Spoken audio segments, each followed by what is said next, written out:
사사기 17장. 미가라는 사람이 에브라임 산지에 살고 있었습니다. 미가가 자기 어머니에게 말했습니다.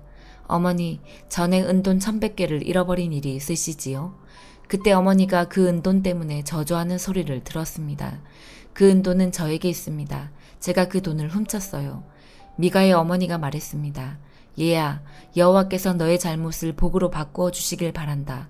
미가는 은돈 1,100개를 어머니께 돌려주었습니다. 그러자 어머니가 말했습니다. 내가 이 은돈을 여호와께 거룩하게 드리겠다. 그것으로 너를 위해 조각한 우상과 녹여 만든 우상을 만들겠다. 그래서 네가 이것들도 도로 차지하게 하겠다. 미가가 어머니에게 은돈을 돌려주었습니다. 미가의 어머니는 그중 은돈 200개를 은장이에게 주어 하나는 조각한 우상을 만들었고 또 하나는 녹여서 우상을 만들었습니다. 그리고 그 우상들을 미가의 집에 두었습니다.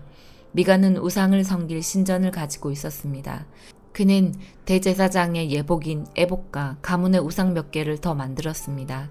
그리고 나서 미가는 자기 아들 중 하나를 제사장으로 삼았습니다. 그때 이스라엘 사람들에게는 왕이 없었기 때문에 사람들마다 자기 하고 싶은 대로 했습니다. 레위의 한 젊은이가 유다 땅 베들레헴에서 살았습니다. 그 젊은이는 유다 백성과 함께 살고 있었습니다. 그 사람은 베들레헴을 떠나 살 곳을 찾아다니던 중에 미가의 집에 오게 되었습니다. 미가의 집은 에브라임 산지에 있었습니다. 미가가 그 사람에게 물었습니다. 당신은 어디에서 오는 길이요? 그 사람이 대답했습니다. 나는 유다 땅 베들레헴에서 온 레위 사람인데 살 곳을 찾아다니는 중입니다. 그러자 미가가 그에게 말했습니다. 나와 함께 삽시다. 우리 집에 어른이 되어주고 또 나의 제사장이 되어주시오. 당신에게 해마다 은 10세겔을 주겠소. 또 옷과 음식도 주겠소. 그래서 레위 사람이 미가의 집으로 들어갔습니다. 그 젊은 레위 사람은 미가와 함께 사는 것을 좋아했습니다. 레위 사람은 마치 미가의 아들처럼 되었습니다. 미가가 그를 제사장으로 삼아서 그 젊은이는 미가의 집에서 함께 살았습니다. 그때 미가는 레위 사람을 내 제사장으로 삼았으니 여호와께서 나에게 복을 주시겠지 하고 말했습니다. 사도행전 21장. 우리는 그들과 작별 인사를 한 뒤에 배를 타고 곧장 고스로 갔습니다. 이튿날 우리는 로도에 들렸다가 거기서 바다라로 떠났습니다. 그곳에서 우리는 베니게로 가는 배를 만나서 그 배를 타고 떠났습니다. 키프로스 섬이 눈앞에 나타났을 때에 우리는 그 섬을 왼쪽에 두고 시리아로 가다가 두로의 배를 탔습니다. 그곳에서 배가 짐을 풀기로 되어 있었기 때문입니다. 우리는 두로에서 신자들을 만나 일주일을 그들과 함께 지냈습니다. 그들은 성령께서 알려주신 대로 바울에게 예루살렘에 가지 말라고 만류했습니다. 그러나 그들과 함께한 시간이 다 되자 우리는 그곳을 떠나 여행길에 올랐습니다. 모든 신자들이 아내와 아이들을 데리고 도시 바깥까지 나와 우리를 배웅해 주었습니다. 우리는 모두 바닷가에서 무릎을 꿇고 기도했습니다. 서로 작별 인사를 나눈 후 우리는 배에 올랐고 두로 지방의 신자들은 각자 집으로 돌아갔습니다. 우리는 두로를 출발하여 항해를 계속하여 돌레마이에 이르렀습니다. 우리는 그곳의 형제들과 인사를 하고 그들과 함께 하루를 지냈습니다. 이튿날 우리는 돌레마이를 떠나 가이사랴로 갔습니다. 그곳에서 7집사 가운데 한 사람인 전도자 빌립의 집에 들어가 그와 함께 지냈습니다. 빌립에게는 결혼하지 않은 4딸이 있었습니다. 그들은 모두 예언하는 사람이었습니다. 우리가 여러 날 그곳에 머물고 있는 동안 아가보라는 예언자가 유대에서 내려왔습니다. 그가 우리에게 와서 바울의 허리띠를 가져다가 자기 손과 발을 묶고 말했습니다. 성령께서 예루살렘에 사는 유대인들이 이 허리띠 임자를 이와 같이 묶어서 이방인들에게 넘겨줄 것이라고 말씀하십니다. 우리는 그 말을 듣고 그곳 사람들과 함께 바울에게 예루살렘에 올라가지 말라고 간곡하게 말했습니다. 그때 바울은 이렇게 대답했습니다. 어찌하여 그렇게 울면서 나의 마음을 아프게 하십니까? 나는 예루살렘에서 묶이는 것뿐만 아니라 주 예수님의 이름을 위해 죽는 것까지도 각오하고 있습니다. 바울이 우리의 권함을 받아들이려 하지 않았기 때문에 우리는 주님의 뜻대로 되기를 바랍니다 라고만 말하고 더 이상 아무 말도 하지 않았습니다. 이렇게 여러 날이 지난 뒤 우리는 떠날 준비를 하고 예루살렘을 향해 출발했습니다. 가이사랴 출신 제자들 몇 사람도 우리와 함께 갔습니다. 그들은 키프로스 사람 나손의 집으로 우리를 데려가 거기에서 묵을 수 있게 해주었습니다. 나손은 오래전에 신자가 된 사람이었습니다. 우리가 예루살렘에 도착하자 형제들이 우리를 반갑게 맞아주었습니다. 이튿날 바울은 우리와 함께 야고보를 방문했습니다. 그 자리에는 장로들도 다 모여 있었습니다. 바울은 그들에게 인사를 하고 하나님께서 그의 선교로 이방인들에게 행하신 일을 낱낱이 들려주었습니다. 그들은 바울의 말을 듣고 하나님께 영광을 돌렸습니다. 그리고 바울에게 이렇게 말했습니다. 형제님, 아시겠지만 유대인 가운데 신자가 된 사람이 수만 명입니다. 그들은 모세의 율법을 지키는 일에 매우 열성입니다. 그런데 그 유대인들 사이에서는 당신이 이방인들과 어울려 사는 유대인들에게 모세의 율법에서 떠나 자녀에게 할례도 행하지 말고 유대의 관습도 지키지 말라고 가르쳤다는 소문이 돌고 있습니다. 그러니 어떻게 하면 좋겠습니까? 틀림없이 그들은 당신이 이곳에 왔다는 소식을 듣게 될 것입니다. 그러니 우리가 일러주는 대로 하십시오. 우리 중에 하나님께 서약을 한 사람이 4명 있습니다. 이 사람들을 데리고 가서 함께 정결의식을 행하십시오. 그리고 형제께서 그들의 머리를 깎는 값을 대주십시오. 그러면 그들이 그대에 대한 소문이 모두 사실이 아니고 그대도 율법을 지키며 살고 있다는 것을 알게 될 것입니다. 이방인 신자들에 대해서는 우리가 이미 그들에게 편지를 써서 우상에게 바친 음식과 피와 목 졸라 죽인 짐승의 고기를 먹지 말 것과 음란한 행동을 멀리할 것을 부탁한 적이 있습니다. 이튿날 바울은 그 사람들과 함께 정결의식을 행하였습니다. 그런 뒤에 그는 성전 뜰로 가서 정결의식이 끝나는 날짜와 그날의 각 사람을 위해 예물을 바칠 날짜를 신고했습니다. 7일이 거의 끝나갈 즈음에 아시아 지역에서 온 유대인들은 바울이 성전 뜰에 있는 것을 보고 무리를 충동질하여 바울을 붙잡았습니다. 그 유대인들은 이렇게 소리질렀습니다. 이스라엘 동포 여러분, 좀 도와주십시오. 이 사람은 가는 곳마다 우리 백성과 모세 율법과 성전을 거스르는 말로 모든 사람을 가르치는 사람입니다. 더욱이 지금은 그리스 사람들을 성전 안으로 데리고 와서 이 거룩한 곳을 더럽혀 놓았습니다. 그들이 이렇게 주장하는 것은 그들이 전에 에베소 사람 드로비모가 바울과 함께 예루살렘에 있는 것을 본 적이 있었으므로 분명히 바울이 그 사람을 성전 안으로 데리고 들어왔을 것이라고 생각했기 때문입니다. 그러자 온 도시는 시끄러워지고 사람들이 몰려와 바울을 붙잡아 성전 바깥으로 끌어냈습니다. 그리고 바로 성전 문이 닫혔습니다. 그들이 바울을 죽이려 하는 순간에 예루살렘 도시 전체에 폭동이 일어났다는 보고가 로마 군대 천부장에게 전달되었습니다. 그는 즉시 백부장 몇 명과 군인들을 거느리고 군중들에게로 달려갔습니다. 폭도들은 로마 군대 천부장과 군인들을 보자 바울을 때리던 것을 멈추었습니다. 천부장은 가까이 가서 바울을 체포했습니다. 그리고 군인들에게 바울을 쇠사슬 2개로 묶으라고 명령한 다음 그가 누구이며 또 어떤 일을 했는지를 물었습니다. 그러자 군중들은 너도 나도 소리를 질러대며 대답을 하는데 그들의 말이 저마다 달랐습니다. 천부장은 사람들의 아우성치는 소리에 이 사건의 진상을 알 수 없어서 군인들에게 바울을 병영 안으로 끌고 가라고 명령했습니다. 바울이 층계에 이르렀을 때에는 군중들의 폭행이 너무나 격렬했기 때문에 군인들이 바울을 호위해야만 했습니다. 군중들은 바울의 뒤를 따라가며 계속해서 그를 없애버려라 하고 소리쳤습니다. 바울이 병영 안으로 끌려 들어갈 때에 그는 천부장에게 천부장님께 한 말씀 드려도 되겠습니까? 라고 물었습니다. 천부장이 대답했습니다. 그리스 말을 할 줄 아는가? 당신은 혹시 얼마 전에 폭동을 일으키고 테러범 4,000명을 거느리고 광야로 나간 이집트 사람이 아닌가? 바울이 이렇게 대답했습니다. 아닙니다. 나는 길리기아 지방의 다소에서 태어난 유대인이며 그 유명한 도시의 시민입니다. 제가 저 사람들에게 말할 수 있게 허락해 주십시오. 천부장이 허락하자 바울은 층계 위에 올라서서 손을 내저 무리를 조용하게 했습니다. 잠잠해지자 바울이 히브리 말로 연설했습니다. 예레미야 30장. 이것은 여호와께서 예레미야에게 하신 말씀입니다. 이스라엘의 하나님 여호와가 말한다. 예레미야야, 내가 너에게 한 모든 말을 책에 기록하여라. 보아라, 때가 되면 내가 내 백성 이스라엘과 유다를 포로 생활에서 해방시키겠다. 내가 그들을 그들의 조상에게 준 땅으로 돌아오게 할 것이니 내 백성이 그 땅을 다시 차지할 것이다. 나 여호와의 말이다. 이것은 여호와께서 이스라엘 유다 백성에 관해 하신 말씀입니다. 여호와께서 이렇게 말씀하셨다. 백성들이 무서워하며 울부짖는 소리가 들린다. 두려움만 가득할 뿐 평화가 없다. 물어보아라. 그리고 생각해보아라. 남자가 아기를 잉태할 수 있느냐? 그런데 어찌하여 남자들마다 모두 아기를 낳는 여자처럼 손으로 자기 허리를 움켜잡고 있느냐? 어찌하여 사람들마다 죽은 사람처럼 창백해지느냐? 아, 무시무시한 날이다. 이런 날이 다시는 없을 것이다. 야곱의 백성에게 큰 재앙의 날이다. 그러나 그들은 그 재앙으로부터 구원을 받을 것이다. 만군의 여호와께서 이렇게 말씀하셨다. 그날이 오면 내가 그들의 목에서 멍에를 꺾어버리고 그들을 묶은 사슬을 끊어버리겠다. 앞으로는 다른 나라 백성이 내 백성을 노예로 만들지 못할 것이다. 그들은 그들의 하나님 나 여호와를 섬기고 내가 그들에게 보내줄 그들의 왕 다윗을 섬길 것이다. 그러므로 내 종 야곱아, 너는 두려워하지 마라. 이스라엘아, 무서워하지 마라. 나 여호와의 말이다. 보아라, 저 멀리 떨어진 곳에서 내가 너희를 구해내겠고 너희가 포로로 끌려간 그 땅에서 너희 자손을 구원하겠다.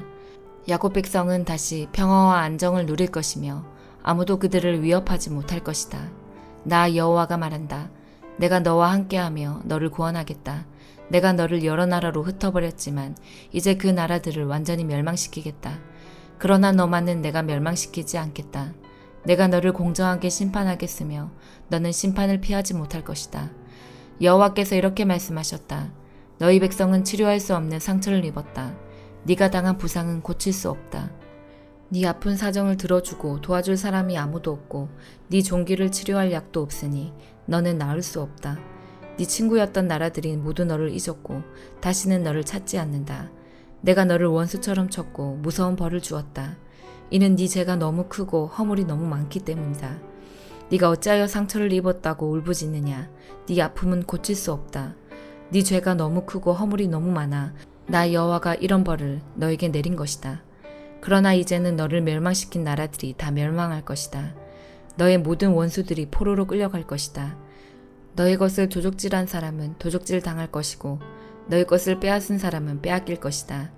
그들이 너를 가리켜 버려진 자라고 하며 아무도 시온을 찾지 않는다고 말하지만 내가 너를 다시 건강하게 만들고 네 상처를 고쳐주겠다. 나 여호와의 말이다. 여호와께서 이렇게 말씀하셨다. 보아라, 내가 야곱 백성의 장막을 회복시키고 이스라엘 집을 불쌍히 여기겠다. 폐허의 언덕 위에 성이 다시 세워지겠고 왕궁이 제자리에 다시 설 것이다. 너희 백성이 감사의 노래를 부르고 그들에게서 웃음소리가 터져 나올 것이다. 내가 너희에게 많은 자녀를 주어 너희의 수가 적지 않게 될 것이다. 내가 너희를 존귀하게 하여 아무도 너희를 얕보지 못하게 하겠다. 너희 자손이 옛날과 같이 될 것이다. 그 회중은 내 앞에 굳게 설 것이며 너희를 해친 모든 나라에 내가 벌을 내릴 것이다. 너희의 지도자는 너희 중에서 나오고 너희를 다스리는 자가 그 백성 가운데서 나올 것이다. 내가 부를 때에 그가 가까이 나아올 것이다. 누가 감히 부르지도 않았는데 나에게 나아올 수 있겠느냐. 나 여호와의 말이다. 그러므로 너희는 나의 백성이 되고 나는 너희의 하나님이 될 것이다. 보아라, 여호와께서 크게 분노하셨다. 심판이 폭풍과 태풍처럼 와서 악한 백성의 머리를 쳤다. 백성들을 다 벌하시기까지 여호와의 분노가 그치지 않는다. 계획하신 심판이 끝나기까지 진노를 거두시지 않는다. 마지막 날이 오면 너희가 이것을 깨달을 것이다. 예레미야 31장. 나 여호와가 말한다. 그날이 오면 내가 모든 이스라엘 가족의 하나님이 되고 그들은 내 백성이 될 것이다. 여호와께서 이렇게 말씀하셨다. 원수의 칼에 죽지 않고 살아남은 백성이 광야에서 은혜를 입을 것이다. 내가 이스라엘을 편안히 쉬게 하겠다. 옛날에 여호와께서 이스라엘 백성에게 나타나 말씀하셨다. 내가 영원한 사랑으로 너를 사랑하였고 내 한결같은 사랑을 너에게 베풀었다. 처녀 이스라엘아, 내가 너를 다시 세우리니 너는 다시 설 것이다. 네가 다시 소고를 들고 기뻐하는 사람들과 함께 춤출 것이다. 네가 다시 사마리아 산에서 포도밭을 가꿀 수 있을 것이며 포도밭을 만든 농부들이 그 열매를 맛볼 수 있을 것이다. 파수꾼들이 에브라임 산에서 자 일어나라, 우리 하나님 여호와께서 계신 시온으로 올라가자 하고 외칠 날이 올 것이다. 여호와께서 이렇게 말씀하셨다. 너희는 이스라엘 백성을 위하여 기뻐 노래하여라. 온 나라들이 만나는 곳에서 소리 높여 찬양하기를 여호와여, 주의 백성 이스라엘의 남은 사람을 구원해 주십시오라고 하여라. 보아라, 내가 이스라엘을 북쪽 나라에서 데려오겠다. 그들을 땅끝에서부터 모아오겠다. 그들 가운데는 눈멀고 절뚝거리는 사람도 있을 것이며 아기를 뵌 여자와 곧 아기를 낳을 여자도 있을 것이다. 큰 무리가 함께 이곳으로 돌아올 것이다. 그들은 눈물을 흘리며 돌아올 것이며 나는 가엾게 여기는 마음으로 그들을 데려올 것이다.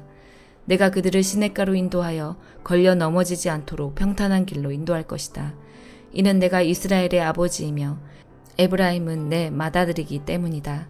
나라들아, 너희는 나의 말을 듣고 저 먼 바닷가 땅에 이 말을 전하여라. 너희는 이처럼 말하여라. 이스라엘 백성을 흩으신 분이 그들을 다시 모으시고 목자처럼 양떼와 같은 그들을 돌보신다. 여호와가 야곱 백성을 구원하고 그들보다 강한 백성에게서 그들을 구할 것이다. 이스라엘 백성이 돌아와 시온의 높은 곳에서 기뻐 외칠 것이다. 여호와가 베풀어 준 온갖 좋은 것, 곧 곡식과 새 포도주와 기름과 양새끼와 송아지들을 보고 그들의 얼굴이 환해질 것이다. 이스라엘 백성의 마음은 물된 동상 같아서 다시는 괴로운 일을 만나지 않을 것이다. 그때 젊은 여자들이 기뻐하며 춤을 추고 젊은이와 늙은이가 함께 즐거워할 것이다. 내가 그들의 슬픔을 기쁨으로 바꾸어 놓고 고통 대신 기쁨과 위로를 주겠다. 제사장들은 살찐 재물을 넉넉히 얻을 것이며 내 백성은 내가 주는 좋은 것으로 배부를 것이다. 나 여호와의 말이다. 여호와께서 이렇게 말씀하셨다. 라마에서 한 소리가 들리니 그것은 괴로움과 슬픔으로 울부짖는 소리이다. 라헬이 자기 자녀를 위해 운다. 그 자녀가 죽었으므로 위로받기를 거절한다. 그러나 여호와께서 이렇게 말씀하셨다. 네 우는 소리를 그치고 네 눈에서 눈물을 거두어라. 네가 하늘에 상이 있을 것이며 백성이 원수의 나라에서 돌아올 것이다. 너의 장래에는 희망이 있으니 네 자녀가 고향 땅으로 돌아올 것이다. 나 여호와의 말이다. 내가 에브라임의 슬피 우는 소리를 분명히 들었다. 여호와여, 주께서 나를 벌하셨으므로 내가 교훈을 얻었습니다. 나는 길들여지지 않은 송아지와 같았습니다.